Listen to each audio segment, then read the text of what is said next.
What is up, Zero to Here podcast fans? Welcome back to the show. On tonight's show, good friend of mine, realtor on our Garbaduma real estate team, Lucas McCann. This was an interesting episode. You're going to want to stay tuned and listen to the whole thing.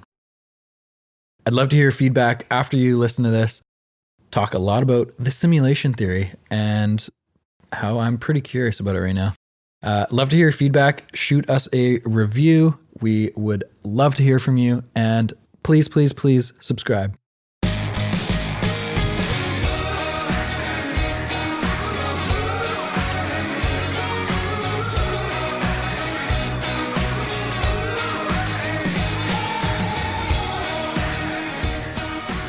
Russell Wilson has to be the best quarterback in the league. Well, 100%. He just doesn't have the right team behind him. So why didn't you get him in your fantasy league?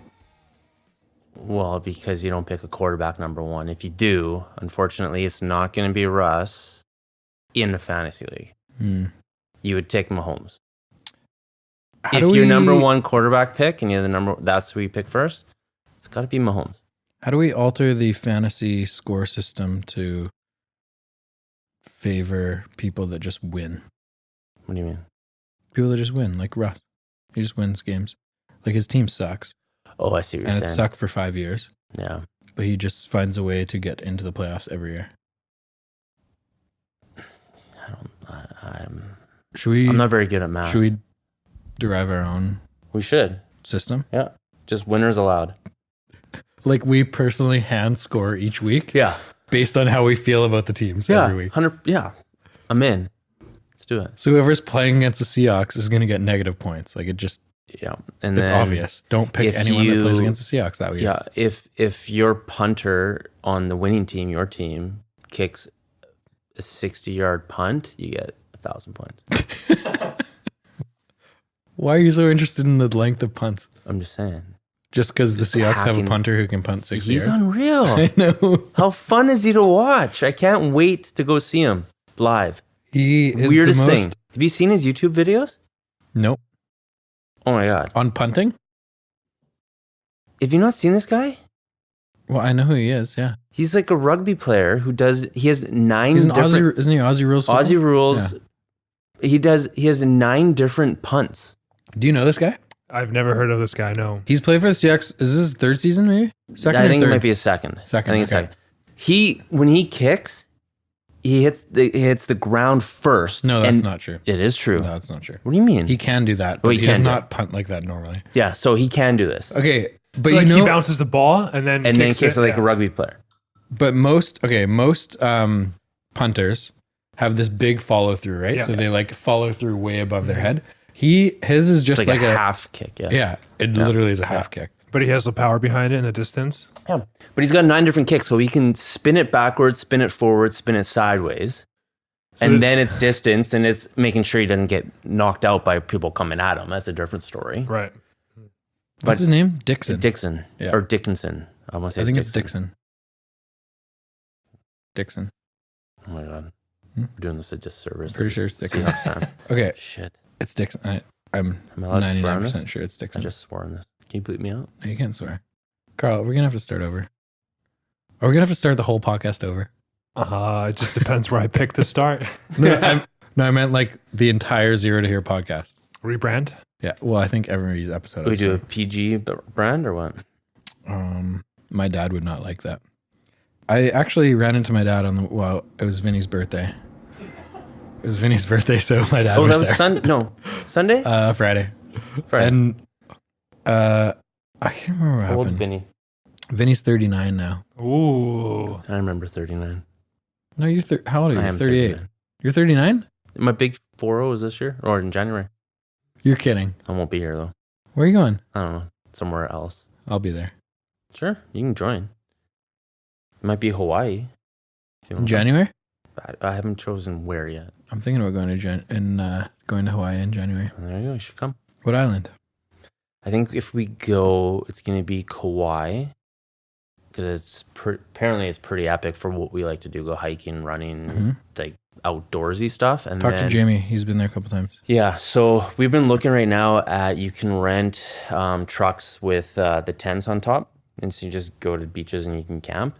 But apparently it's illegal to sleep in your car in Hawaii, but Kinda you can like sleep Tofino. in a tent in Hawaii. So if you have a tent on top of your truck, you've hacked the system. I could be wrong. I guess you're not in the truck.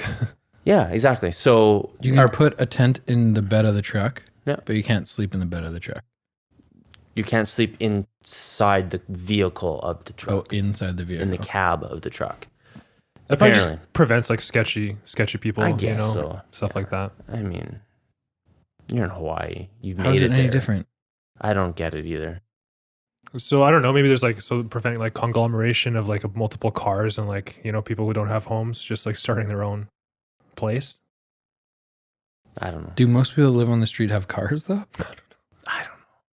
Anyways, the plan is we'll go to Kauai. We spend 4 days camping, and then from Kauai we go to Maui or Oahu or Honolulu, and we have a fancy, hotel and pool. That's how I'm gonna bring in my big 4-0. If it's Hawaii, Is that intimidating? It might be south of France. It might be Spain. I don't know yet. I'd like to go Are to you Scotland. nervous about turning 40? No. I've come to terms. I've always been Recently? the oldest one in every group, so keep talking. I just turned 30. So did Great. Carl. Yeah. Well, Carl is like 3 weeks older than me, just for the record. what I can 4. tell you is when you become 40, you won't remember what you did when you were 30. I don't remember 30. That's not true. Just Do like I'm making that up. I don't remember my 20s. Yeah. I remember my 20s. Dude, when you're 40, you're going to be dominating the world. Look at you right now at 30. Shit. Are you more excited to be 40 than you were to be 30? Like Yeah, I think so. If you look back in your at situation that you are right now? yeah, because when you turn 30, it's like 20s. Your 20s, you're just kind of just having fun and just living life. You don't really worry too much about your future and what's happening. And I mean, some people are different than that, but I feel like that's what your 20s should be. It's just kind of getting out there and exploring and just having fun with it. Because that's what my 20s was. And I feel like that's what a lot of people's 20s was. So if I was to tell anybody, that's what you would do in your 20s. 30s, you kind of start figuring out, okay, I need to figure my stuff out. What am I going to do with my life? So I think 40s, like hitting 40 is different because I have a different outlook on what my next decade of my life will be than when I was 30 and not knowing what the hell I was going to do for the next 10 years, if that makes sense. What's the difference? What's the outlook now? Well, I think the outlook is I have more of a bigger picture of what I wanted to do. When I was 30, I was still an actor. I was still serving tables. I didn't really know. I always knew I had that kind of like sales background, but I didn't know what I was going to do with the rest of my life. I know what I wanted to do, but I was having no luck at it. I couldn't control my fate. I couldn't control anything. But now I feel like I've worked hard in the last few years to get to where I'm at, and I feel like if I keep working the same pace, and keep having the same focus, and work hard again, 40s is going to be a little different because I can start controlling the outcome. And by controlling the outcome is like, for us and what we do in our industry is if you work hard, good things will come. Because if you just are lazy and wait for things to happen. I call it creating your own freedom. Yeah, true. I think so. Sacrificing short term to have options long term. Well, and that's ultimately that's what I'm trying to. That's what people don't understand is that, and this is what Gary Vee talks about all the time. A lot of people are focused on the short term. It's not a sprint. It's a marathon. Whether it's your life or it's your career, it's a marathon. But when you start setting yourself up for the marathon, then those little sprints along the way just feel so much better. I feel like the people who are turning 40, 50 or whatever that haven't set themselves up earlier are the ones that hate life or hate turning this age, Totally. Well, yeah, I've found that people that I've seen getting older who aren't quite in that headspace, like if they hate what they're doing with their life, but they're content with doing it because they're afraid of change. I mean, you can't change their mind. Right. They want to go and do something with their life, but they're not doing it. So listen, like I can't be the one to tell you to go do something. You're not going to do it. But until you start doing it, and it's just little steps, just get out, try something new, whatever the case may be. Like maybe it's just growing up. I failed 1,000 times, so I'm okay to fail. I'll just get up and do something else. It's always been like that. I'm not afraid of it, but I think people are afraid of that. People are afraid to fail, and people are also afraid to succeed. It's a fear. There is a fear of success. I don't get it, but it's true. Maybe because you've never succeeded. No, that was a cheap shot. Sorry. That was a cheap shot. Hold I actually set you up on that one. Is that a little bit closer? Can you hear me or what? I want to throw a little bit of a left field pitch here. I know that analogy didn't make any sense, but Left hook? What Left. sport? You want to throw something out of the left field. do you? I don't even know how to introduce this properly, but have you ever thought about the possibility of life being a simulation? Like this actually not happening? That someone's pulling the Yeah. strings? I have. I actually have. I've always grown up, and this is just weird you're saying this, is that I've actually had this, every once in a while I'll sit down and be like, it's really weird that I'm behind these eyes. Like I can't see me, you can't see yourself. And there's life and stuff going on around you. And if you really think about that, it does blow my mind. Yeah, 100%. I've thought that. What do you think the chances are that we're in a simulation right now? I think 0%. Zero. Yeah. You think there's no chance? Because okay, I don't know any different to really think too deep on it, but I always thought about I've always thought that, you know, there's a reason why I'm here, and why I'm behind these two eyes, and I'm always trying to like find out why. What is it? Where am I? What is my reason for this? But what about the idea that there is a million Lucas McCanns and you're just living in a different simulation each time? Well, I can tell you that I know 2 other Lucas McCanns. Not the same thing. Yeah, that's not what I'm talking about. You're talking about like the multiverse theory, right? Yeah.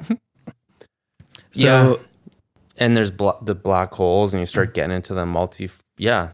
the reason I want to talk about it, and I'll probably bring it up in a number of different podcasts just to like get different people's perspectives, is I've always thought, and there's been a bunch of situations in my life where I just kind of think about them afterwards and think like, that's such a weird coincidence that happens. Mm-hmm. Like, why is that actually happening? Why are people that are in my life making those decisions? And I've thought about like, I've said these things before, like I'm on a game show and I'm the one person that doesn't know what is actually happening. Yeah. Everyone else around me is just playing a role, is acting, is, you know, whatever, or It's is like the Truman controlled Show, by and someone. there's like somebody Yeah. watching you, and they know what happens the moment you open that door and you go Exactly. outside. Somebody else walks out that door. Yeah. Yeah. But I listened to a podcast the other day. I don't know if you listened to this one, the Joe Rogan one. Joe I can't remember Rogan. who it was. Oh, I forget the guy's name. I'll have to look it up. It was fairly recently. It was probably in the last like month or so. Anyway, it was a scientist guy, super intelligent dude who specializes in AI. Yeah. And they probably spent 45 minutes talking about this idea that life is a simulation. Yeah. And so a lot of Joe's point was, why can't this be the first one? Like, why can't this be the life where humanity is building all this technology, where one day we get to a point where technology allows us to build our own simulation? Mm-hmm. And then there will be millions in the future, millions and millions of versions of this simulation. And so the other guy's point is, the scientist guy's point was, think about it from a bigger perspective. Okay. Pull yourself out of that and think, okay, there will only ever be one reality Yeah. where you live your life and technology advances, and then we can build these simulations. And then after that point, it will always only be simulations. So he's like, how do you not know that you're in the 999th simulation or the 1500th simulation or the 1 millionth simulation? Yeah. He's like, so when you look at it that perspective, the probability of you being in the one reality out of millions and millions of options is pretty small. That's pretty cool. Right? It's pretty cool. So as The someone probability is probably the same as being a probability of being born, being a human being. Mhm. Where if that was your one reality, Yeah. and if this has been going on for millions of times, I'm not opposed to thinking that that's actually a thing. I just like to say, I like to think that I'm in that one reality now because I like to know that everything that I've been doing and the memories that I have actually been something that I've created along the way. But I'm not afraid to also think that this is a simulation because I could completely get behind that for sure. Because that's what Joe says. Yeah. And that's kind of his thing is like, give me some sort of evidence that this is a simulation. And the guy's like, well, if I made a simulation, if I was the person in charge of the simulation, you wouldn't know what's happening. So you wouldn't have any evidence. No. And Joe's like, that doesn't make any sense to me. He's like, exactly. And so it just kept going in circles. Yeah. But it's a super interesting thing to think about and kind of like chat out. Yeah. Because I've never had a conversation with someone about like an in-depth conversation with someone about it. But I've always had small feelings of like, this is way too weird for someone to not just be programming this or developing this type of situation around me kind of thing. Yeah, I think the craziest part is I like to look at things that happen as signs. Like there's a reason the things are happening along the way. So when things happen and you think it's a coincidence, you're kind of like, what the, was that a coincidence? Was there a reason that specific thing happened or that person I hadn't talked to in the last 10 years pops back into my life and then they show up in my Facebook feed, my Instagram feed, like they're everywhere. I didn't say anything. I didn't search them. They just all of a sudden came back into my life. But why? And so is that a simulation? Is that something like, hey, it's just a new circle of this feed to get this program going to the next? I don't know. It's crazy if you start thinking like that. In your simulation, do you have free will or is everything like programmed? Well, that's where the reality is. That's where I'm trying to figure out is in your simulation, do you have the concept to actually still control your reality in that simulation? But how do you know if you're controlling it? Well, that's what I don't know, right? That's the thing is I think about like, I'm assuming that time moves slower in the simulation than outside. So like think about playing a video game, the time moves faster inside the simulation than outside. So think if you're playing a video game and you're building a city or something, you can do it in like an hour. Whereas like in real life takes 20, 30, 40 years. So I'm thinking of like, if this is simulated, if there are people outside that are simulating us, maybe there are like hundreds, thousands of different simulations that are happening all at the same time that we think we're involved in because we're in them, but they're happening in days or minutes of the real reality. Do you know what I mean? I understand like a video what you're game. saying. It's like playing a video playing game, right? Sims or Exactly whatever the case may be. I'm just super disappointed in whoever's controlling my simulation that they didn't make me a professional golfer or basketball player. Like what the fuck? So Carl, to answer your question, I want to figure this out because that's an interesting perspective too. Is are you in control? And I think you're in control, but who knows if it is a simulation? If we're in one of those million simulations versus the one reality. Maybe that person, whatever, who's controlling or started the simulation is putting pieces around you to push you into a certain direction, right? So you think like everyone around you is like essentially an avatar? So it's not the real version of someone, it's like some kind of computer copy? Are you asking then me my there's- opinion or Yeah. like this guy's theory? This guy, a little bit of both. I'd say your opinion. I don't care about the guy's theory. Because this is actually If there's so many like simulations going on at once, where Yeah. are the real people? So his point was like, you could be a real person in the simulations, but you're in millions of different simulations. So right now, like I said, let's say in real time, there's 100,000 simulations that happen in 1 year because they're like a video game and they go so quickly. So I think I'm living whatever now 30 years of my life, but it really is 3 minutes in real time. So you think if you die, you're just gonna get unplugged and wake up? Or you just start over, right? start over. In a different thing with like different people around you or different situations. But then you're always stuck in a simulation, right? You never get to truly experience the real Yeah, but you don't know. but That's you the don't thing. know, right? But who's the one? Right. And I see where you're coming Right. from. You're wondering who is the one that does know. God. Well, Who's the right? one playing the game? Okay, but that's what he kept coming back to. The scientist guy, I can't remember his name. Fuck, I'll have to look it up. Is it Sean Carroll? Is that the one? I think I could find it pretty quickly. He was the cosmologist and physics professor, specializing in dark energy. No, Nope, another guy. it was. This was all on. Nick Bostrom, Hmm. Swedish philosopher at the University of Oxford.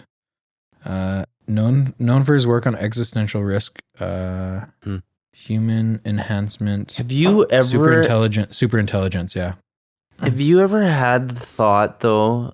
And this is morbid, but where you're like, because like Lindsay and I will go for big runs and hikes up mountains. You know, these highest peaks ever, and you're just kind of looking over a cliff, and you're just like, I jumped.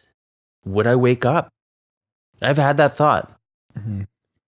Would I actually hit the ground, or would I wake up to a new reality? Okay, I think you should listen to this podcast because it's super. I listened to it twice. 'Cause But it's have so you guys interesting. had that thought, or am I just Yes, morbid? 100%. No, I Would you 100%. so, like? Would you be reborn or just? Well, I don't know. Like, I'm not saying I'm suicidal. I'm not Right. saying that. I'm just saying I've had that thought of like, you know what? Could I jump to that tree down there? Or if I just jumped, Will would you my just- body shut off before I hit the ground? Like, does God or whoever is controlling this be like, I don't want to give him that pain?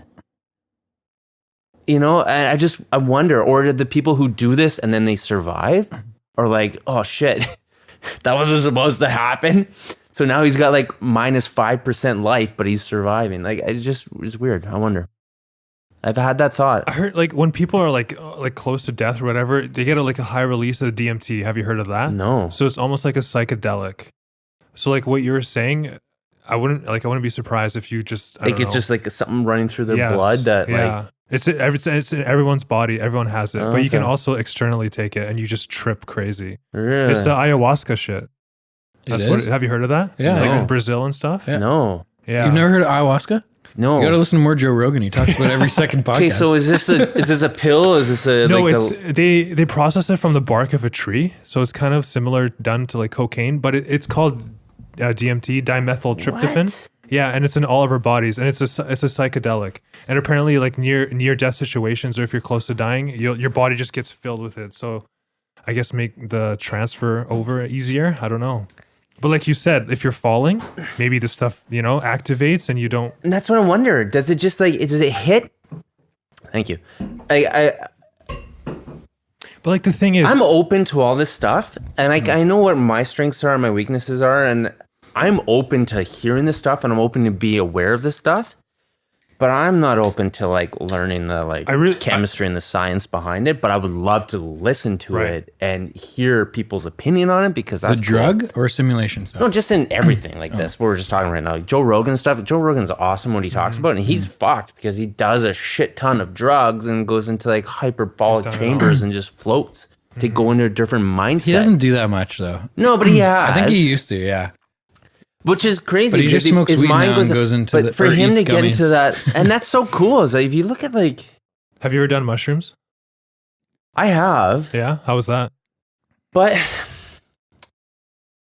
I've done it, and I've never been one to like I've done it a few times, but I never got anything really out of it. I've always in my life any drugs or alcohol. Like alcohol is more my vice because I feel like I can control what's going on. Yeah. And I like that better. And the intake too. Yeah, right? like I can If you have control. 3 beers, you feel a little bit drunk. Yeah. And then you Yeah. decide to have a 4th or 5th or not. Exactly. Whereas like So- if you take mushrooms, it's like 0 to 100, right? And that's just it. And people like that. People like the trip of it and stuff. So I've done it a few times. I got no trip. Maybe it was bad mushrooms. I've done it a few times where I'm like barfing and hating life. And it's like, well, there's just not the right mushrooms. I don't know. And I'm not I don't like being not in control. It's you're not a even the fan of same weed, with eh? weed. Like I Yeah. don't smoke weed. Yeah. Like I grew up. I smoked a ton of weed growing up as a kid and as a teenager. But then I was just like, I you hear know that what? from a lot of people. Yeah. You just grow out of it essentially. I just grew out of it. It just wasn't my thing. Like I got to a point where I was like, you know what?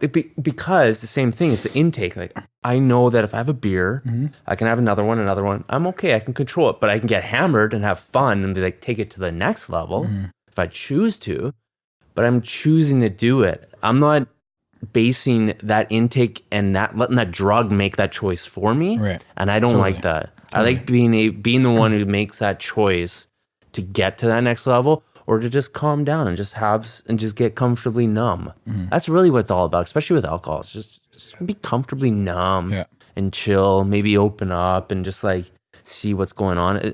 I like that, but I've done it. You? Mushrooms once camping and it was fucking crazy. So I've done mushrooms and then also tea. Have you done mushroom tea? No. Yeah, so they make it into a tea and then you put it in. Right. It's just different.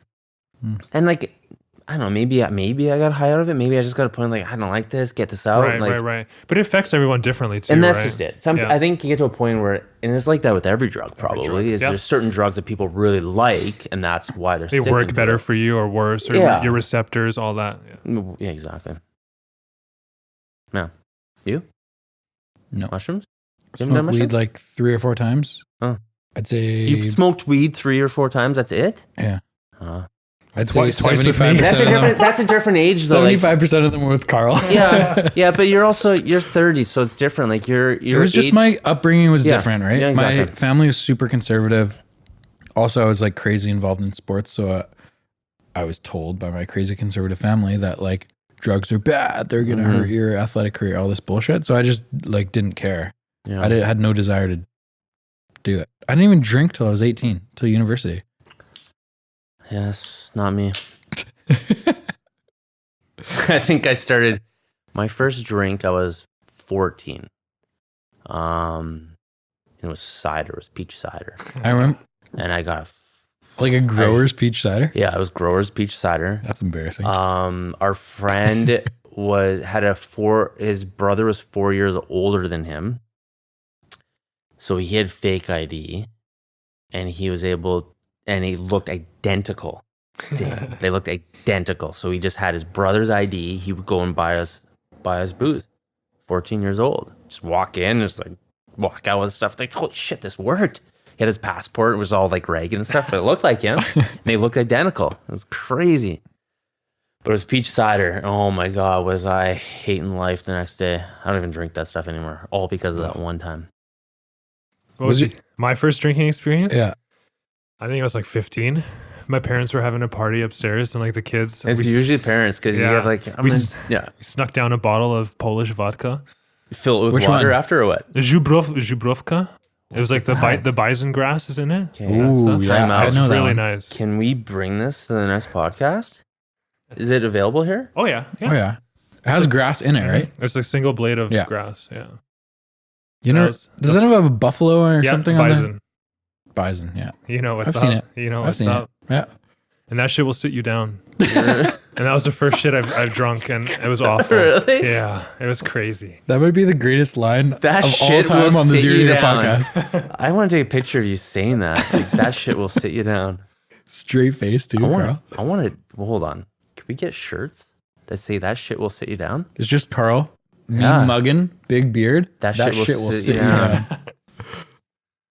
That's like how it. you're gonna take this podcast to the next level. You're selling that shit will sit you down. I'm into it. You could tradermark that tomorrow. So We you should don't. I change will. the podcast name to This Shit Will Sit You Down. And we'll just sip it throughout the episode and we'll see where we go. Yeah. There you go. What about you, Denny? What was your first time? 30? No, Vinny's bachelor party. Went to Seattle. I think I was 15. I had one Budweiser. Fuck you, Vinny, for giving me Budweiser as my first beer. Just choked it down, literally choked it down. And I'm like, no, I can't drink this anymore. It just tastes like garbage. And I didn't drink for another 2 years. Then next experience was grade 12 grad. And we went to Sam Cheka's house. So you guys pre-drank? Where? Or was it after? Yeah. No, it was after grad, between grad and like the dry grad thing. Yeah. Oh my God. Really? Yeah. And I had one vodka cranberry. And then I think she gave everyone a Jaeger bomb as we went out. Yes. And Jaeger I was super tipsy. Yeah. Remember getting out of the my God. limo at dry grad and I was like, they're not going to let me in. Oh, shit. Like fucking with my head. Walking into the door, I'm like, okay, just take it easy. You're going to be fine. They're going to let you. It's going to be fine. You're going to get in. No problem. Just calm down. I used to go to every high school dance. This would have been up to grade 10, grade 9. How old are you when you're 14, 15? 15 is grade 9, right? Maybe 10. 9, 10. So every high school dance, I would go to my uncle's house, which was about 4 blocks from the high school dance from my school.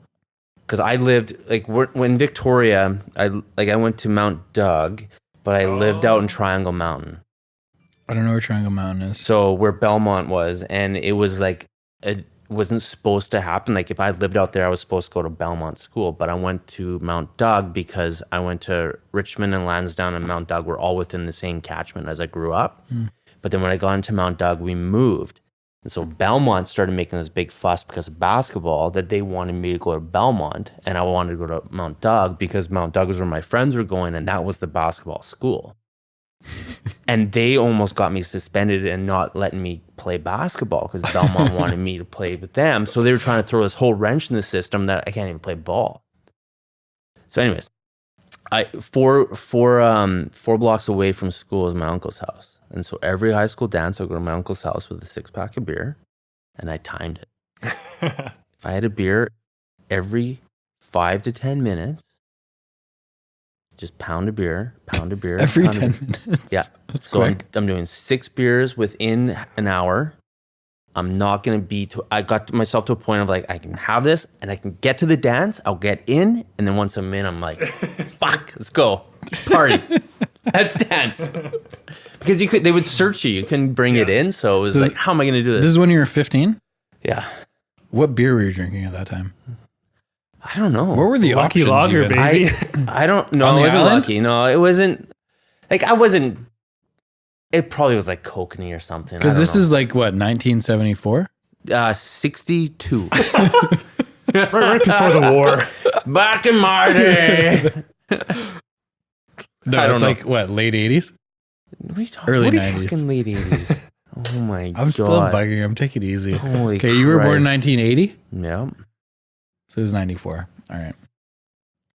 But it was still like fucking Canadian, Budweiser, and Lucky Lager. It was likely Canadian or Kokanee. Would have Kokanee. been. It probably was Canadian. It was definitely a Budweiser. I just don't like Budweiser. I know. It tastes like shit. Malty, like it's something that's just like I just can't. rice. I can't. I don't know what it is. It's made out of fucking rice. Shit. Why would Not you drink barley. that? I don't get it. No. It's done with rice? It's made out of rice instead of barley. Oh, because Google it. rice fucks with me and I always feel like shit after drinking Budweiser. Rice. Wow. Why does rice? Because there's a lot of rice beers and they don't settle in my stomach. I always just feel like shit. I don't know. Do you think the simulator put those rice beers in your life just to fuck with you? Holy fuck! So who do I email? You don't email anyone. They're listening right now. Buddha. They're like, oh shit. do I unplug? Back it up. Buddha. Back it up. Back it up. Buddha@buddha.com. Do you believe in that shit? Have you ever thought about that? What? Like, Being in a That- simulation. This is not real. I believe a that more reality? than like religion and stuff, I guess. Yeah. Me too. I'm not super religious. Are you guys? So My I family grew up. was- I grew up Irish Catholic, Me too. We're both and Catholic. I'm yeah. Black Irish. So like my family came on, straight what? from it's Black Irish. So I'm just kidding. you know what Black Irish? Fuck you. It's confusing. So yeah, I got to a point where I feel like it was maybe my parents got divorced. So it was like probably 7 or 8. That's when it like shit just never happened anymore. So you try to be that guy who's like, yeah, I'm gonna go to mass at Christmas and be that one guy who goes every Christmas, but it's not my thing. But I'm like you, it's more than religion. The higher power, what is it? Like I believe in a higher power, but I'm not there to say that that's the guy who's gonna control my life. Exactly. Yeah. I don't know. Religion has this whole like money making kind of, someone's making money off of it. Especially kind in of this, thing. not this generation, but in the past generations you've seen, especially Scientology and stuff, you start seeing, okay, so there's a religion that you have to pay 10% of your income to get be to a part heaven. of it, and aliens come out of the fucking mountains. Like, what is going on right now? Is this actually a religion? That was my problem with Christianity is one, you have to show up every Sunday and give them money. Yeah. Which, first of all, congratulations to them because that's a phenomenal business. No Yeah. taxes. They And- fucking own a country Yeah. with no debt. And they've created this like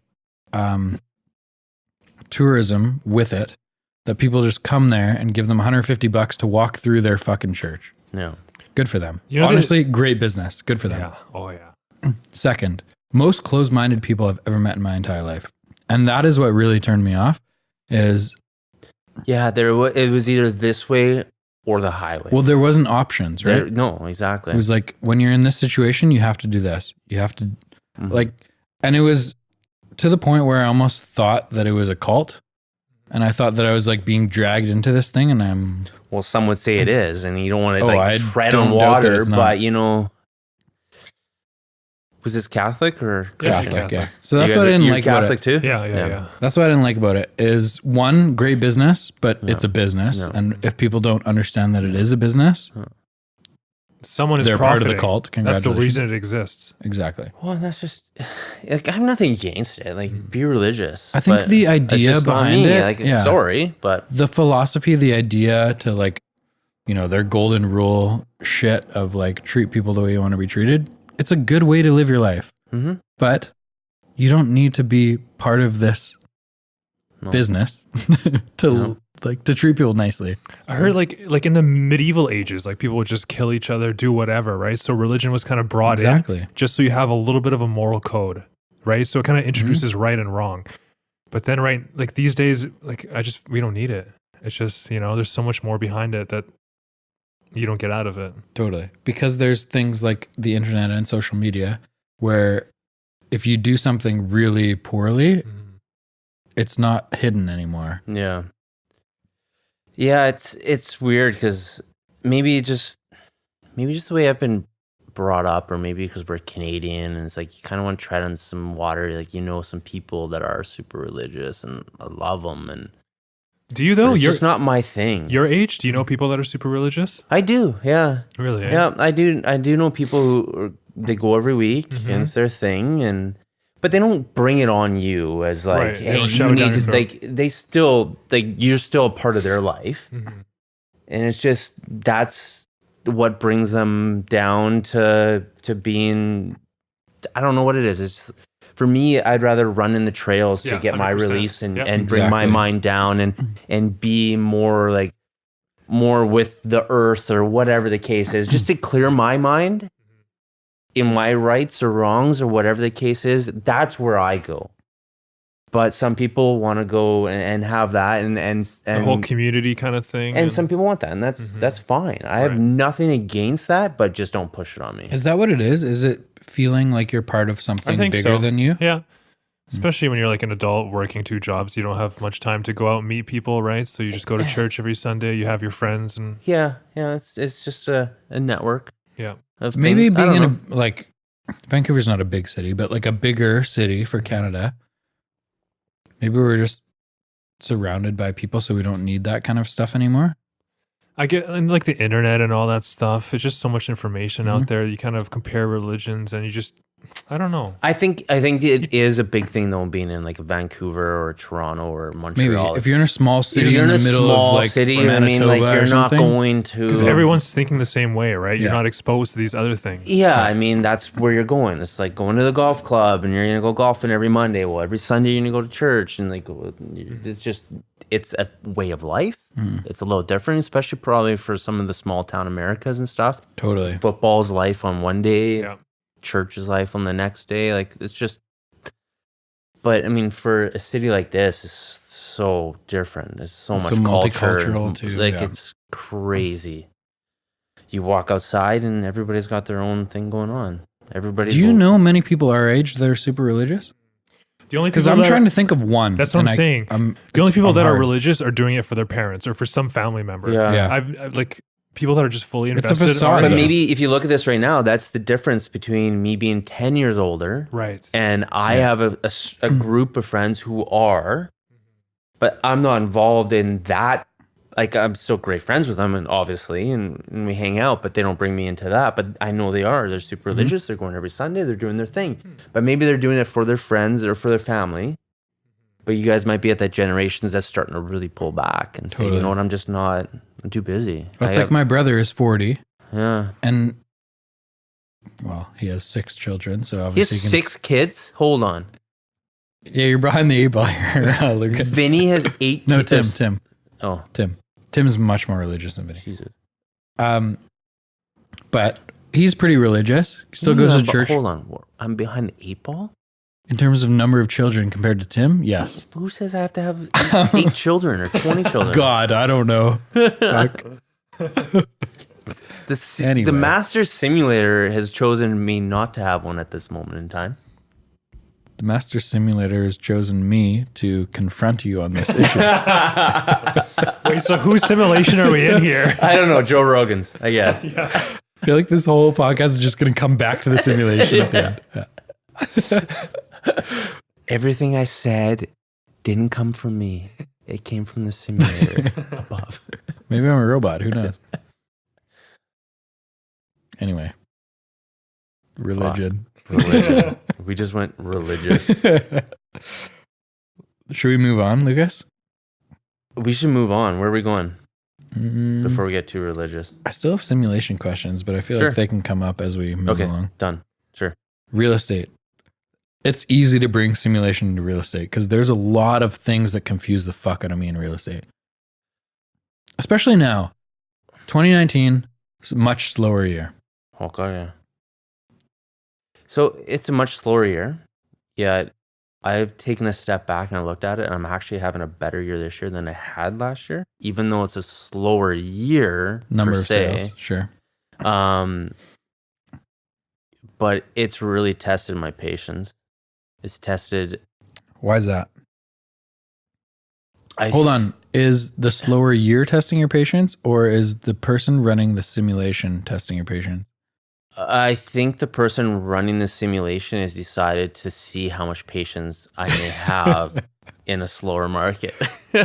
Honestly, Carl, I would love to hear your opinion because I don't think we got much of yours. But I think it's a legitimate option. And when you hear these like super intelligent scientists on Joe Rogan's podcast talk about, sure, this could be the reality. Could. It's an option. But if it's not, there's millions of simulations. And when you look at the probability of being the one reality versus millions of simulations, the probability is pretty low. Yeah. That was his whole point. So, like, does he think like So is there like you said? There's multiple universes, right? And they're all separate from each other. And there's an individual simulation in each one, essentially. So basically, the idea, and again, I'm guessing a little bit based on my uneducated version of listening to this guy's podcast because he's way smarter than me, is that at one point in time, there's a reality where humanity gets so smart, where we build this technology, and we each are able to build our own simulations. But like my thing is, even if that's the case, you still have to be born, right? You're still a baby. So what happens in that time before you get plugged into the simulation? Or is that also a simulation? But you don't know that you were born. Like, Yeah, but that's the you don't thing. have any like you don't your remember. memory What starts do when you you went remember? 4, Yeah. maybe. You probably don't have any memories from when you're before 4 or 5. So you think you're plugged in before the memories start? I don't know. Well, maybe with the moment you're plugged in is the moment the memories start. But maybe it's a thing where like you're like, okay, I want Lucas and Lindsay to meet, and they're gonna have a family, and they're gonna do this thing, and he's gonna be a realtor, blah blah blah. I don't like when shit's planned out for you like that, though. Tour. But then why apply yourself if your whole future is planned out for you? Say that again. Why apply yourself if every single step for your future is planned out? Okay, hold on. I have a. Carl gets to decide who goes first. Yeah. Lucas. Damn it. What you're saying right now means that we may be in a position right now where we're hacking the system. So we're self-aware. We're self-aware that we may be in a simulation that now we're ready to start hacking that system because we know what's happening. Not everybody's like this. And it's the same thing. You walk downtown, you go, especially in a city like Vancouver, everybody's got somewhere to go and they're late. And they're all doing the stuff. You probably see the same person day in and day out. I know I go to Orange Theory every Monday at 7:30 is the exact same 16 people. I'm like, holy shit. Is this the Truman Show? But you're one of the 16 people. I know. But in my mind, I'm like, well, maybe I should do 6:30 next time to just switch it up, or 8:30. There's like an urge coming from somewhere, but right? I'm aware of it, and you're aware of it. Mm-hmm. But you may be the one of, or we may be the 3 of the billion that are aware of it. Hence the simulation. You go. I lost my thought. What were you saying? I don't even remember. You were just saying that like, you're being super aware and not right. Because I was saying, like, if your future is completely planned for you step by step, then what's the point of applying yourself? Yeah, that's what you're saying. Right, but pull yourself a slightly farther back and think maybe if technology is so much more advanced than we think it is currently, what's to say that whoever's running this simulation isn't saying like, okay, Carl is going to be super motivated and work one job, but also want to do this podcast on the side. And so he's going to do multiple jobs at one time. Lucas is going to like be a real sales type person and he's going to like move through sales positions, blah, blah, blah, blah, blah. So it's not like every single step is planned for you, but like kind of like your makeup. It could be, right? Mm-hmm. Could be that like you and I were born super competitive and the person wanted us to go through this athletic career and then move into these other positions. But then with our free will, we decided to put the work in, right? To get better and do all that stuff. But maybe you could even take it a step farther back and say, maybe the free will was planted in you, right? Right? Like what is to say that I'm more competitive than anyone else I meet, which I believe I am. But like, why did I have that? Right. Why am I born with that? So you think someone just turned your competitive notch to an 11? I don't know. Maybe, right? Just let you go? When you fucking build a team in Madden 2021, you got power, 93, Marshawn Lynch, like running, like whatever. Right. Right. Russell Wilson throwing 99. So everyone has height, their strengths. 12. Their personality, and the rest you just go through life? I don't know. I'm saying I've always thought it was an option. Multiple times I've thought this on my own of like, am I in some sort of game that someone is just pushing things at me to see how much I can take? And listening to this guy's podcast, he just pulled it bigger, right? Yeah. So I thought I was in a game, like a little tiny game, like a game show on a TV, whereas he pulled it into like, there's an entire universe that someone is controlling a lot of pieces. Yeah. And then you were just kind of thrown into it and you're thrown into millions of them at the same time or in succession and you react differently. And so you're living like multiple different lives. So from my open-mindedness now, I feel like it's a legitimate option.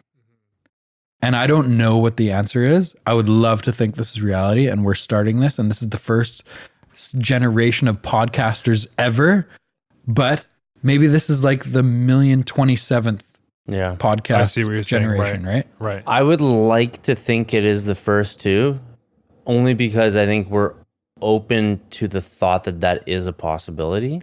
And I don't think everybody is yet. So you think we are the ones that are going to make this VR? I don't know. Like, I honestly think, like, you see the movies and you see what's going on and where their people's minds trying to go and they're not quite there yet. But if this was the millionth time that this simulation has happened, you got to think that, like, there would have been that one person who's like super aware and came in and is like going to tell the world about how this is happening. I think you're thinking differently than I think about it. Maybe. So I'm thinking that the technology has got so good. So let's say we're not technology there. Right? Is in our insane generation, in our it. simulation, whatever we're in right now, reality, whatever it is, our technology is not there where you can build simulations and have different worlds happening. But if they were a million years away from now and Lucas McCann has a million different simulations that he's controlling and Denny Dumas has a million different simulations that I'm controlling, no one in that simulation would be able to understand that there's a lot more out there than there is, right? Because I created it or you created it. So you're God, essentially. I don't know if it's God or just like we now have a small version of it in video games, right? Mm-hmm. Yeah. We create a NFL team or a world or whatever that we control and we go through a life cycle or a season or whatever. Fuck. I just think it's extremely possible that this is not reality. This is not that 1 in a billion chance of being the first reality ever. Yeah. Especially when you look at, like, I am not a scientist. I know very little about science.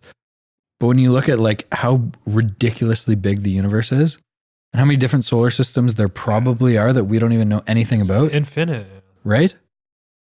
No. We're this one little tiny speck on Earth.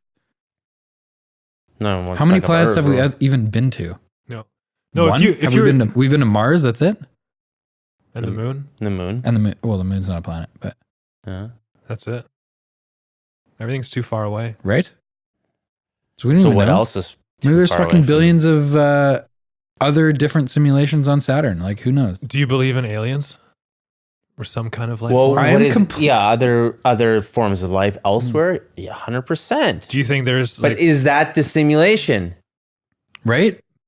Is that the other hundreds of forms of life in other atmospheres or whatever we call them? Universes. That's what I was going for. Going big. Solar systems. This, what we have going on right here has to be somewhere else in the world, in the universe. 100% this is happening somewhere else where they have something else where they're okay to go 80 stories instead of 60. I'm just joking.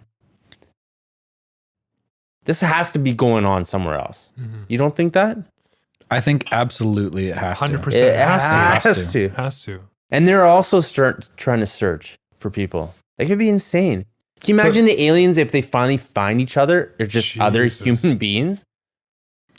But maybe they're just way technological advanced. Just like Earth number 2, right? Yeah. Everything's exactly the same. We've all come the same way. Well done. But maybe that other Earth is a simulation that someone is running that just has multiple Earths and multiple universes and multiple solar systems. But there has I to be a can't wait source, for that day. right? I actually really hope that day comes in my lifetime. Do you? Okay, but there's another question: do you think? Let's say maybe we're all pawns, right? Like, if I die, am I just going to show up in another simulation, or am I going to be at this godly level and be able to look down on everything and be like, oh shit, there was 27,000 Earths. A reincarnation, right? Mm-hmm. Or am I going to come back as a cow? I really want to believe that I would come back as something else and that this just doesn't end. In my life, that's my mindset is that I will come back. What if you come back as you think fucking dandelion or something? Souls are recycled? Then you're dead in a month and you come back to something else. Whatever. If you're recreated, what does it matter in which form? Because you just keep going. So it's almost like your soul is just going from form to form kind of thing? Well, I don't know. What's put the a name on simulation? it? You tell me what the simulation is, Carl. Maybe Carl's the controller of all this. Gotcha, bitch. I wouldn't be surprised. No way. He controls the podcast. All right. He controlled the moment you Maybe started this is this his conversation. super slight way of telling me that I own your life, The bitch. sunset's having this perfect magic hour right now. I behind got us us all because of here. this. Yeah. I don't What know. do you, It's Carl? just- what do you think? You haven't given us your. My thing full is like, opinion yet. if you think it's I'm a going to the simulation, like, aren't you kind of just like thinking that the world is like revolving around you, kind of thing? What about the rest of the used to. 7 billion people? I actually used to. I used to think that, like, because of the like Truman Show and whatnot. Right. But I used to actually think, like, because you're behind your own eyes, right? And so all I see is what I see. Everything I do in this room or whatever is just me. Right. And I used to think that everything behind me just would stop. There was no life, whatever. But that's not the case. It's not the case. Yeah. But you started. I don't know if everybody had that thought process, but I'm like, well, what the fuck is the reason behind me? Why am I here? Why am I behind these two eyes? Why are my parents? Why did I grow up there? Why did I come up here? Why did I go through what I went through? But now imagine guys like LeBron James or Brad Pitt or someone thinking the exact same thing, right? Yeah. Like someone at the peak of their level. Yeah. Are we all just living in their simulation? I don't know. Or maybe they decided to take a super chance on the simulation because they were aware of, like, fuck, this simulation gave me something. Because I think, like, I feel like in my mind, everybody has a God-given talent. Mm-hmm. Whether it's a God. You're good at everyone's good at something. Everybody's good at something. But, like, Gretzky somehow was given skates and a hockey stick. Right. He had to put a shit ton of work into it, but he became the best there ever was. If LeBron was never given a basketball, what would he have been? Exactly. Where would he have been? What would he have done? But he was given that. Same with Michael Jordan. What if you're the best water polo player of all time? That happens too. You've just never been exposed to it. It's just you get exposed to things probably based on your parents or lifestyle that you are where you are. Uh-huh. But those are the people that take it to the next level. And kind of like your makeup, whatever, kind of helps you fill that niche, right? Gets your interest and all that stuff points you in that But you direction. also think about, like, who is it? There's certain people who, I want to say it's Warren Buffett. It could be wrong, Yeah. but who didn't become super successful until it's later in age. What was it? Who's that? Colonel, what's his name? KFC guy. Colonel Sanders. 78 Right. or something before like that. KFC, yeah. before KFC Yeah. happened. Mm-hmm. Billionaire. Right. But how long did that take him? Before, and what did he do up to that? Exactly. Just Just try- trying things, right? Well, just- Hoping. And that's the whole thing. I think that's the biggest thing, that maybe that's just the mindset of an entrepreneur, is that you realize that it's not going to happen today. It may happen tomorrow, but in all likelihood, it could not happen. But as long as you enjoy the ride along the way, that's what it's all about. Right. Yeah. 100% I agree. The tough And times. that's a yeah. tough thing to teach people, or to even go through with people, is that I may struggle or I may be super successful, but I don't really care either way, But that's because struggle. I'm yeah. going to still try. I'll just try something else, and then I'll try again, and I'll try again, and I'll try again to be successful in what I'm doing in my life. Those struggles also shape you. No, right? that's true. Like you learn things, you adjust, you become a different person, right, through experiences and Yeah. stuff. So maybe it kind of guides you even more. Yeah. And I think that's the biggest thing, and especially in our industry, is that we find a lot of people that are like, they're struggling. And they're doing everything they can to just focus on the short term of this industry. But the long term is where it's all about. And if you can't have a long term vision, you're not going to. So would you say that like successful people are just better at seeing the long term, kind of, whereas like maybe people that are struggling more are kind of just day to day? I think the most successful people in the world know that there will always be a tomorrow, if that makes sense. So as It's long as not just about today. Today may be a loss. but as long as you put the work in, it'll next step. As long as you put yourself in a position that if you work hard today, there will be a tomorrow. Right. I think you'll be fine. And I think a lot of people are focused so much on just today. And if today doesn't work out, they're like, oh shit, now what? I don't know, maybe I'm wrong, but I know. I 100% agree with you. I think that's the biggest thing. And I don't think there's a lot of people out there who focus on that. I think a lot of people are really focused on just the like. But there's a lot of people who are given everything. Yeah, you have grew up with everything. That if they failed, there's always somebody to catch them, and they've never had to fail, or if they just never had that. They've never had to struggle. They've never had to do stuff. They never like, oh shit, I can't. What am I gonna eat today? I can't. I have a banana. Can I live off the banana? Like, can I get a free coffee tomorrow? Like, there's people who don't. Like in our world, that just doesn't really exist. It does. I mean, don't get me wrong, but we're in a world where if you believe it, it can happen, and if you want something, you can go make it happen. It's just you got to put in the fucking work to do it. It's interesting that both ends of the spectrum are crippling. Yeah. So like the low end, like if you're born in a super poor third world country, it's extremely difficult to get out of that. Yeah. And on the other side, if you're born to like billionaires, you're just so entitled and miserable. Nothing will ever make you happy kind of thing. Yeah. Whereas like obviously the three of us born in like middle class families in Canada, which is pretty fucking high up there in terms of the world status. But like you learn to be grateful for all those little things that you have. Whereas whether you're on the low end or the high end, it's almost like the same. I think if you're lucky enough like us, especially, is that if you've been ingrained with the thought process that if you want something, you can do it.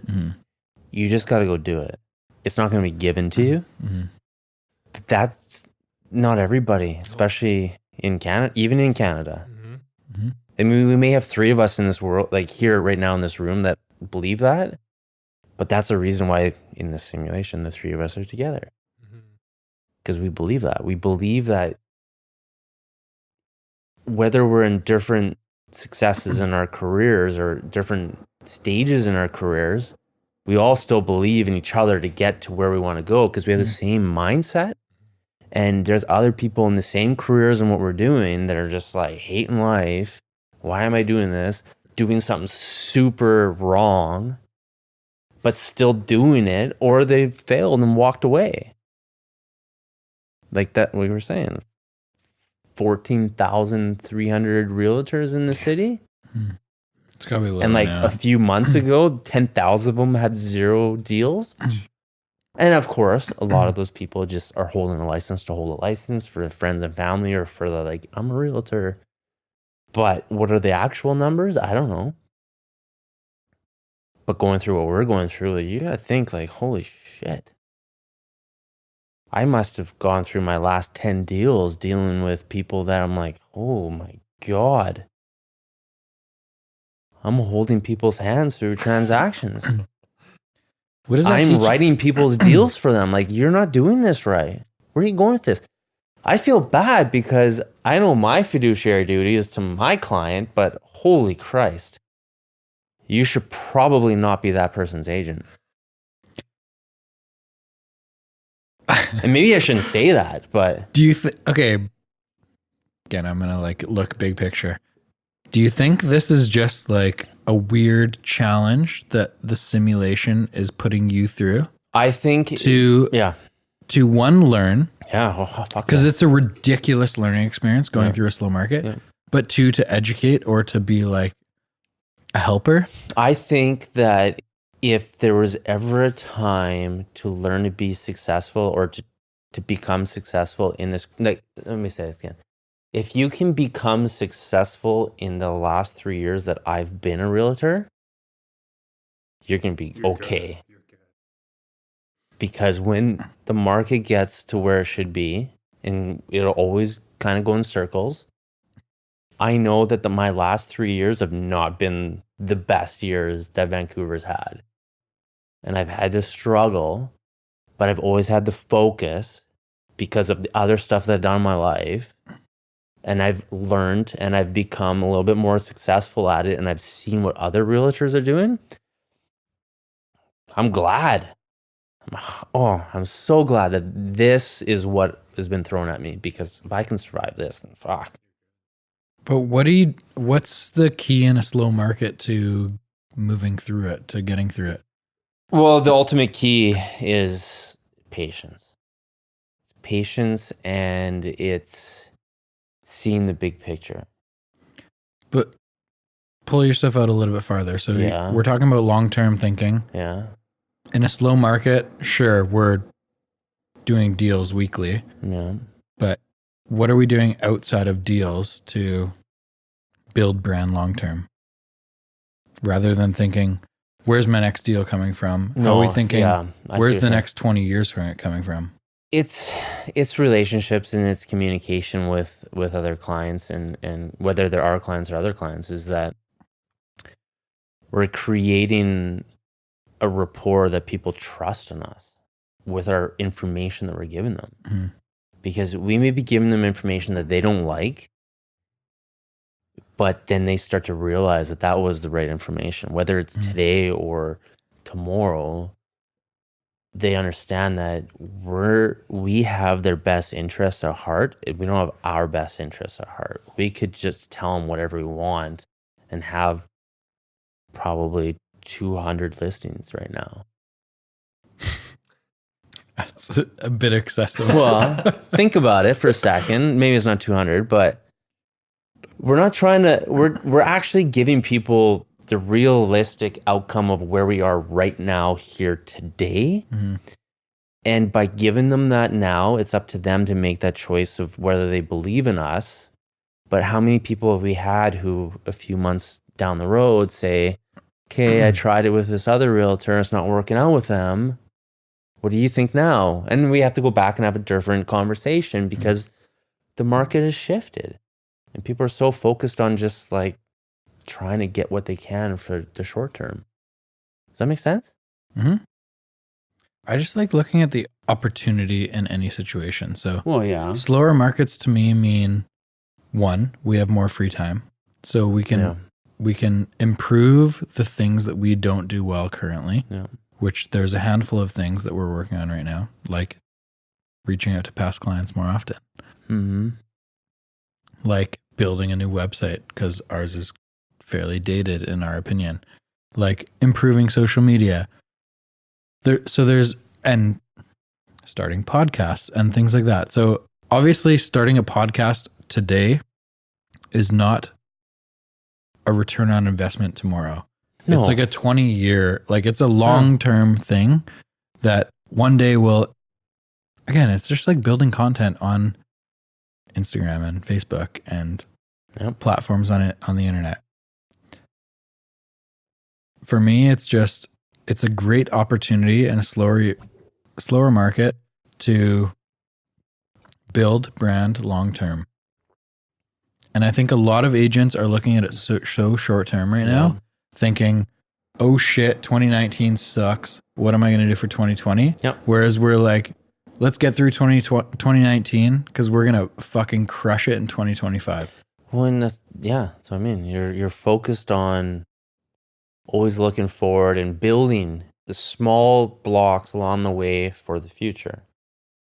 And it's a struggle right now, but what is a struggle, right? I mean, a struggle for us. How many deals have we done this year as a team? 83, 84. Yeah, fuck. If you were to tell that to somebody, they'd be like, holy fuck. What's the average realtor do in a year? Maybe 4 to 6? Maybe? Mm-hmm.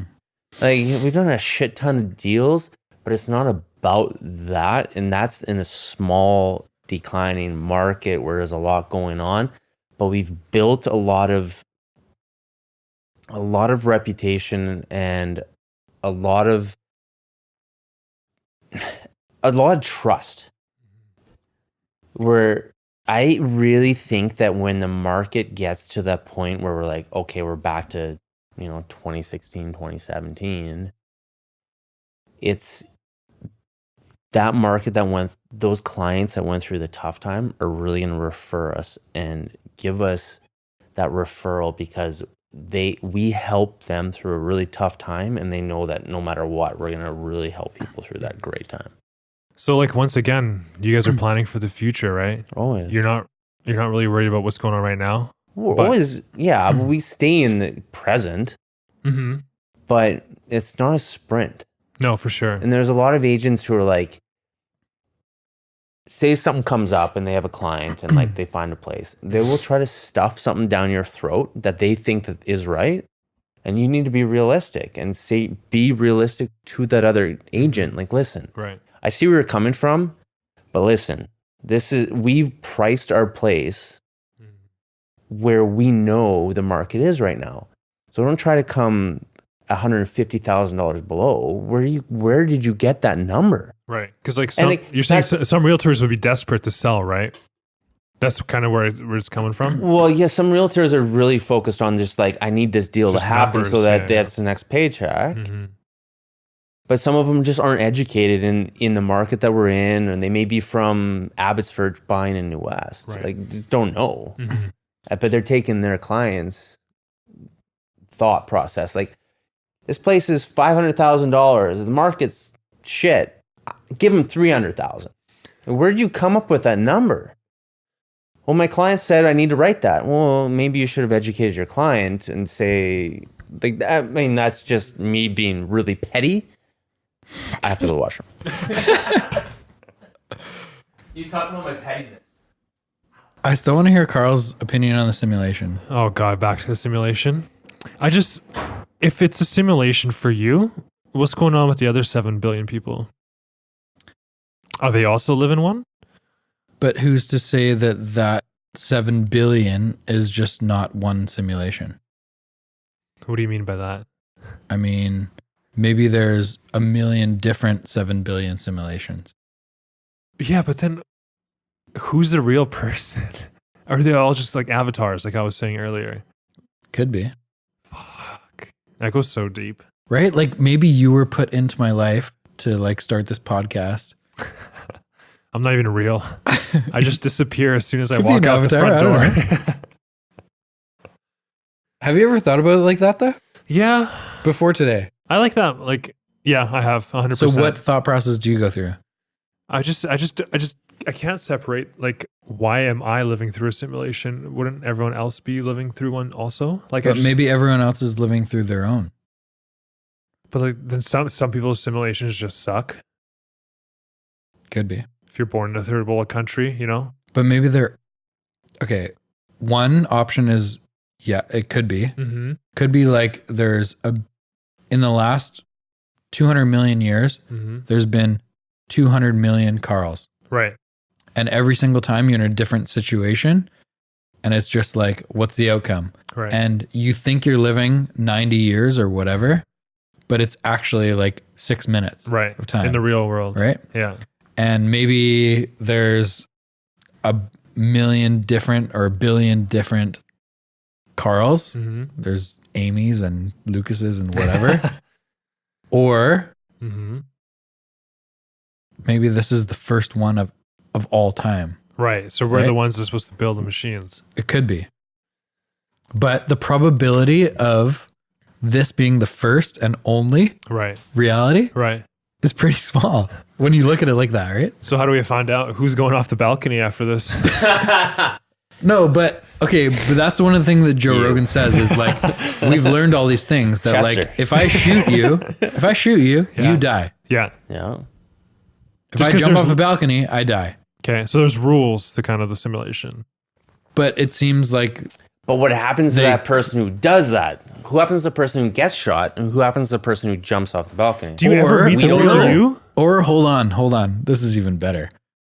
Do you think those people who are getting shot and jumping off balconies are just in the simulation to teach us that you can't do that? Fuck me. Right? Yeah.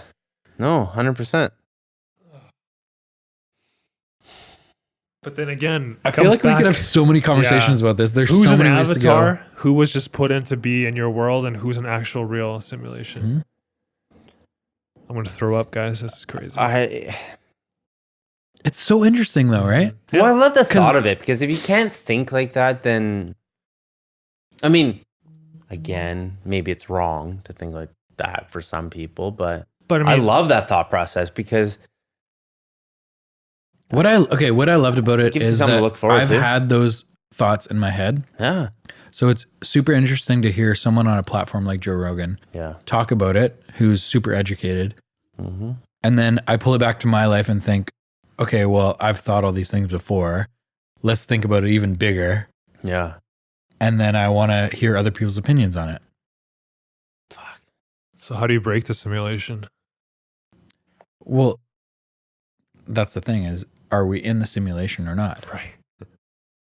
Are we the one reality? Are we the one reality that builds the millions and simulation? millions and millions of simulations that will follow us?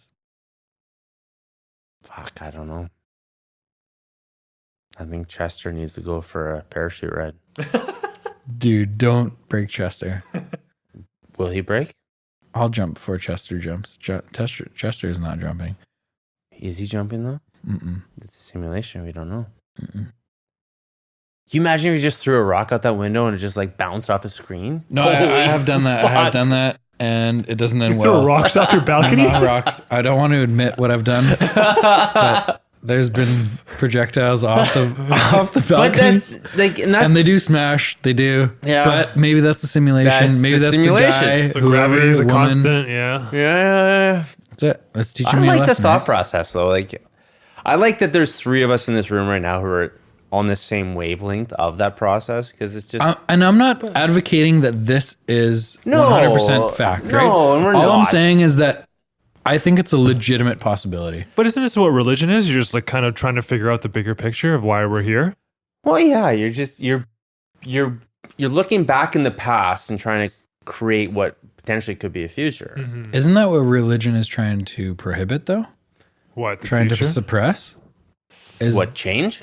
No. the idea of technology, the idea that... No. well- Scientology, is that technology? I don't know anything about I don't know Scientology, either. so I can't comment.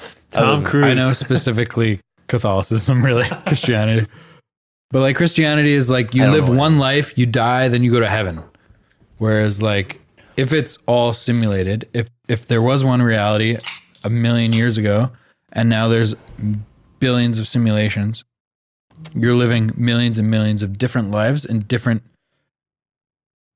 whatever social categories and different like life forms and whatever. Yeah. So it's almost the opposite of religion. Well, Or just a completely different. a type of religion is really just like a cult following that has a ton of people who say this is the way Oh, it's you need to absolutely live your cult. life. But that's not what we're saying. We're just saying we're open to the thought process that there is something bigger that is more of a simulation than an actual just living your life. And this is it. I really wish I was a professional golfer though. Holy fuck. But maybe you. the next one you will be. Maybe in like Yeah, 3.5 but why can't I minutes be in from this now. one? Oh, Right?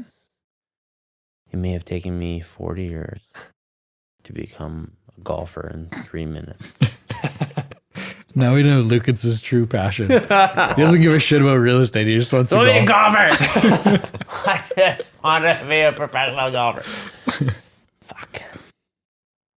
No. What has this crazy slow market taught you?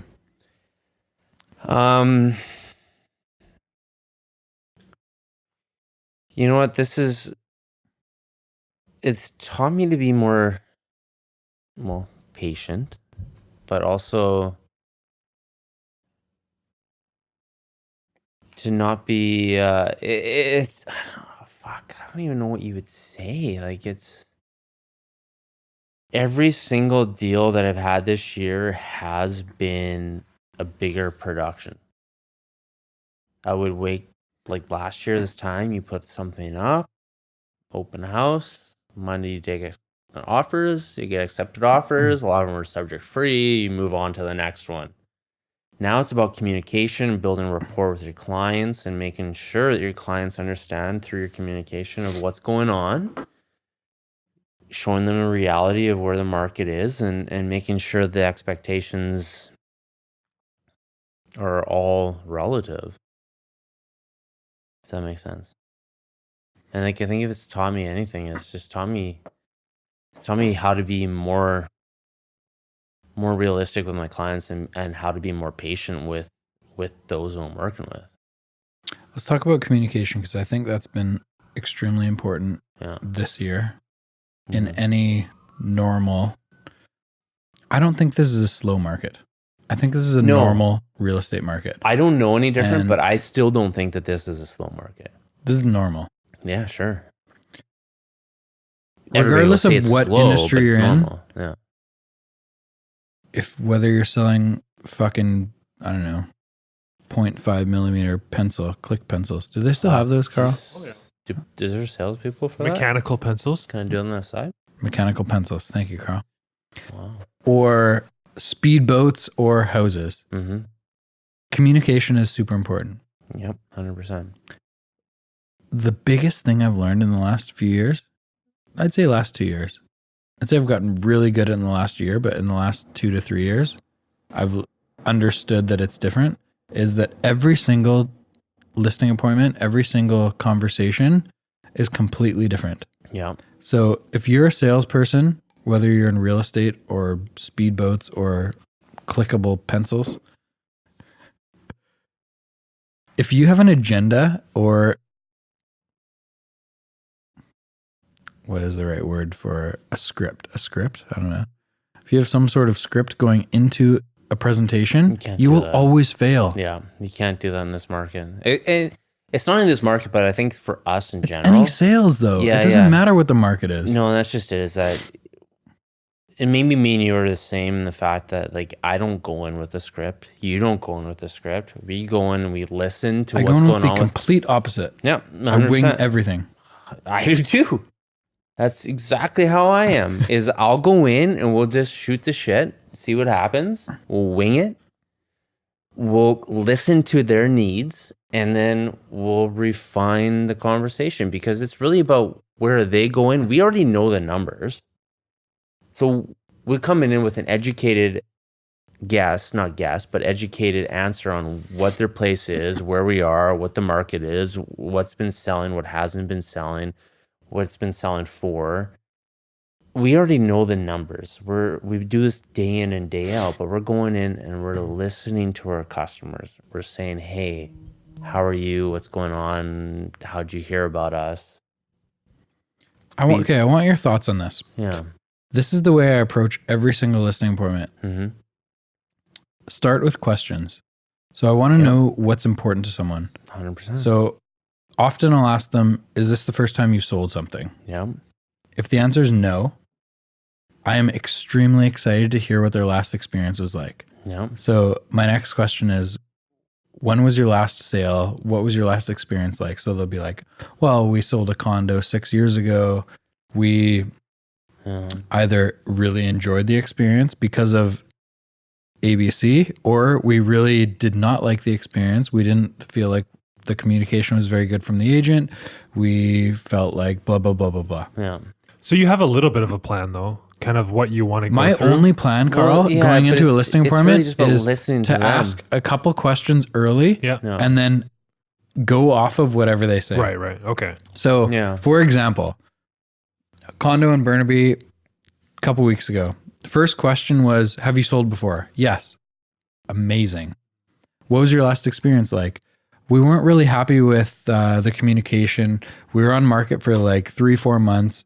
We felt like we did a bunch of open houses, but we didn't really know what was going on, whatever. So in my head, I'm thinking, great. What we do really well is communicate with people. So as soon as we walk out of a showing or walk out of an open house, we're texting or emailing, whatever they really like, the seller of what happened. So let's say open house, 6 people came through. Most of the groups were young couples, or there was a couple older couples, whatever. They said they really liked your view, but they didn't like that there was carpet in the living room, like whatever it was, but just relaying feedback right away. So I know that we do that really well, and I know that that's important to them. So I'm mentioning that right away. If they say something like, I don't know, the agent had the listing on Lockbox. We felt like they weren't really present very often, whatever.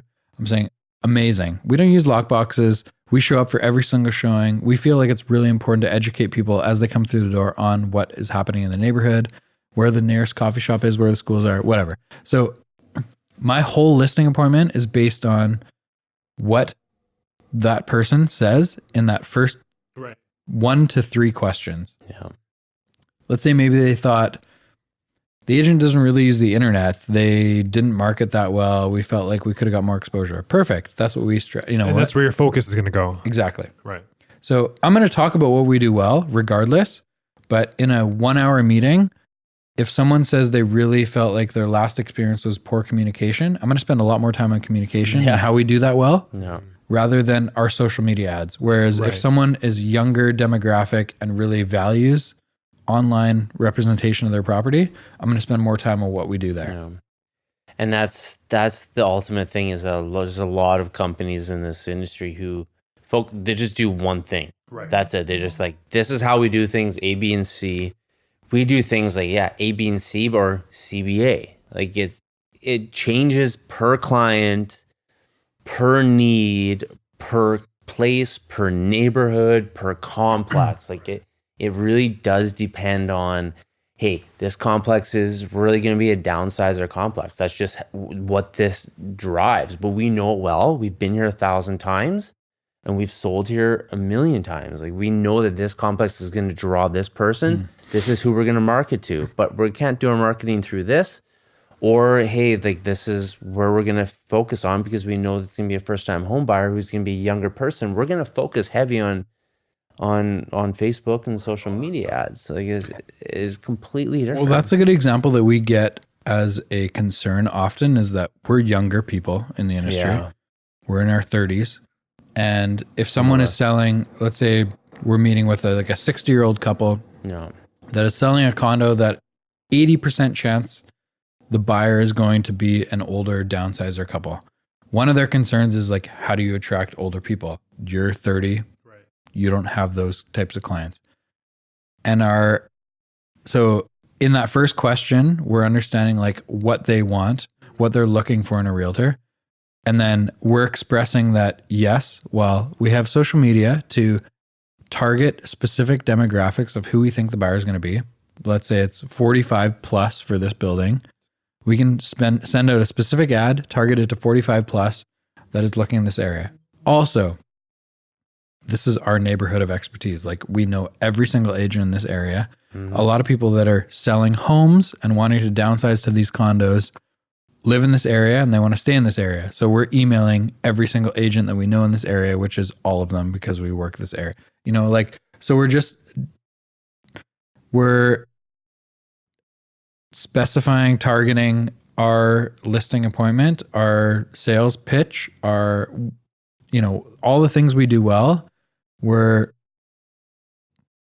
picking up on what people say to us and we're expressing how we do those things well, rather than just like going through, hey, this is what I do for marketing. Hey, this is how I run my social media.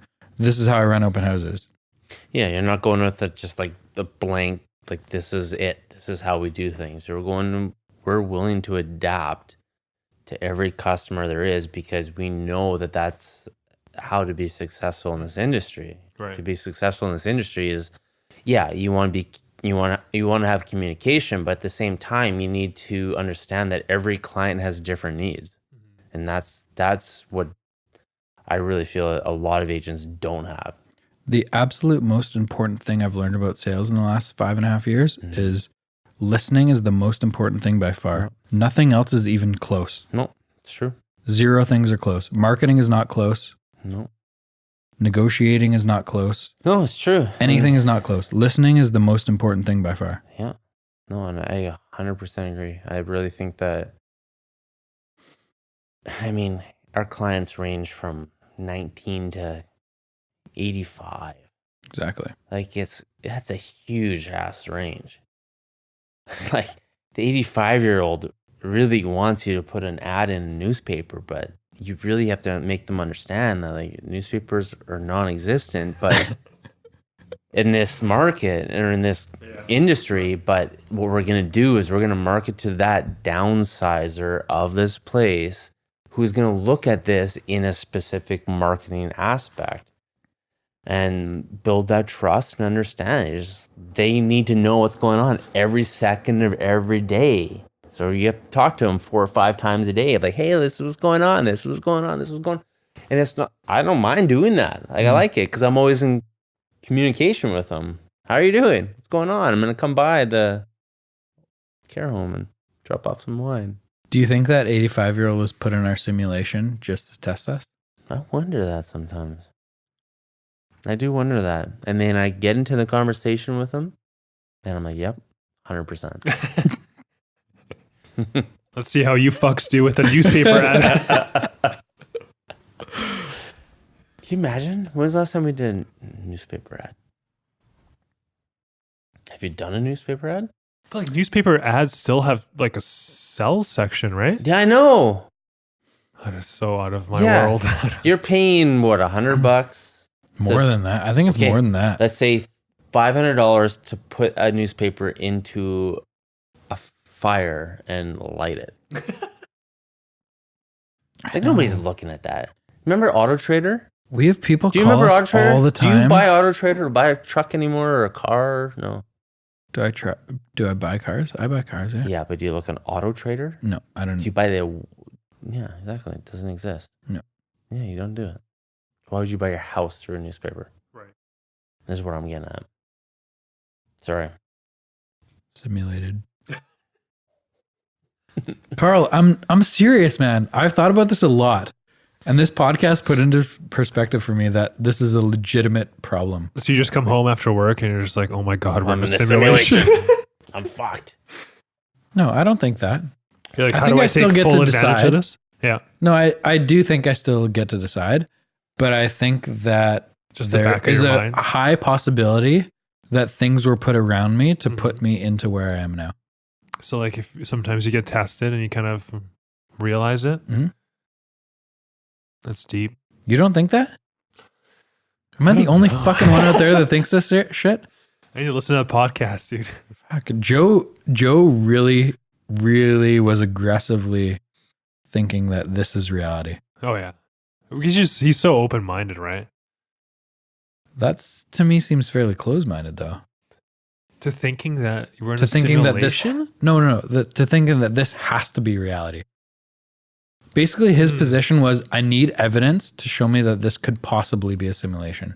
Whereas my thought is, I think it's extremely realistic that it could be a simulation. It's just like the perfect simulation with no glitches, no nothing, eh? But you have to think, right? If we are the actual reality in 10,000 years from now, how ridiculously good is technology going to be that there's right. like, There's no glitch. if there's a glitch, it's going to be so tiny that someone like me or you wouldn't even notice it. Oh, it's a coincidence or whatever. Yeah. Right. That's the person who jumps off the bridge. Right. The glitch. I have the answers. The glitch gets pushed off the bridge. Sorry. I feel like we need to talk about this more. I feel like we I need to think get an it's like AI a- specialist on the podcast, Carl. Fuck, can I feel be like- here for this? No, I'll be a bystander and just 'Kay. like chirp. Okay. What the fuck, motherfucker? What the fuck? Who's this guy? What does that even mean? That would be me. You're just going to yell at us? The specialist. You're just going to be simulated to I just think you're chirp at us. lying right now. My name is Chester, not Lucas. Okay. I don't know. I'm making shit up. Just fucking unplugs himself. Just like, Could you imagine? Lucas just Jumps starts off the farting in the bridge. corner. Jumps off the patio. I'm testing this out. I'll tell you after. Oh, jeez. It's not happening, guys. Just saying. We should wrap it up. It's getting sloppy, I think. It might be. So let's talk about Seattle. Afterwards. Okay. Let's wrap it up. cool. I want to hear everyone's thoughts on this, though. What? This is super interesting to me. I feel like I'm going to bring it up quite often. Please don't get lost. Can I in ask this. you a Simulated question? theory. Why'd you bring it up to me? Or you just thought about this tonight? I've thought about it for a decade at least. Yeah. Why'd you bring it up to But me? yeah, this is the first time I've heard about this too. You never really brought it up before. Yeah, I've brought up that I felt like I was in a game show. And that was my super small-minded way of thinking of it. But listening to that podcast, I listened to the podcast and then like literally started it over and listened to the whole thing again because it was so interesting. Because I always think about things that happen are happening for a reason. So I'm wondering why you brought it up to me when I've thought about this before. So is it just coincidence or is it the simulation? Maybe we're both part of Carl's simulation. Fuck, I don't know. Fuck, can I get a refund here? Carl's like, I'm wasting my life on you idiots. I don't get paid enough for that shit. Like we're in Russell Wilson's fucking simulation. Holy fuck, that guy's simulation. Why did I become Russell Wilson? The fuck? But maybe he's not real. He's just True. part of your simulation, right? Can you imagine every game that somebody plays Madden with is like one of the millions of simulations that Russell Wilson is actually alive in? Totally could be. Holy Jeez. fuck. It could be, right? And we're just a part of Sims world? Dude, our entire world is just a fucking project of a science student from an alien. Yeah. And he gets a D on the project. Like, that fucking sucked. Well, maybe that's where Earth A was terrible. We're going to Earth B. maybe that's where motivation comes from, though. Is that I don't know. you're put in a simulation where there's people that are So- achieving more than you. Here's a quick question. Do you ever think that, like, do you ever have this thought process? You go to, I don't want to say, I'm just going to say it right now. For example, you go to like Thrifties or Save on Foods and you're at the checkout and you're like, that person hates their fucking life. Yeah. Like he's mad, he's bitchy, and he's mad at you because you didn't pull something towards or whatever the case may be. And you're like, why are you here? We're in a world that you can do whatever you want with your life. It's not hard.